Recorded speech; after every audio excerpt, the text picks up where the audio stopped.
సుల్తానాబాద్లో minor బాలికపై అత్యాచారం, దాహెగం మండలంలో విషాదం. 6 సంవత్సరాల చిన్నారిపై లైంగిక దాడికి పాల్పడి హత్య చేసిన ఘటన పెద్దపల్లి జిల్లా సుల్తానాబాద్ మండలంలో చోటు చేసుకుంది.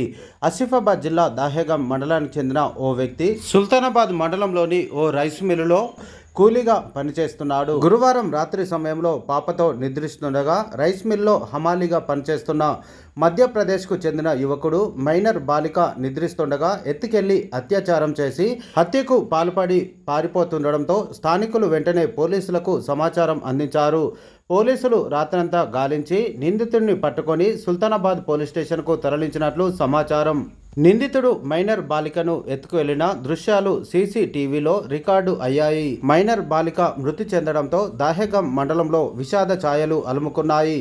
లైంగిక దాడికి పాల్పడి హత్య చేసిన దుండగుణ్ణి కఠినంగా శిక్షించాలని మండల ప్రజలు శుక్రవారం ఉదయం 10 గంటలకు తెలియజేశారు.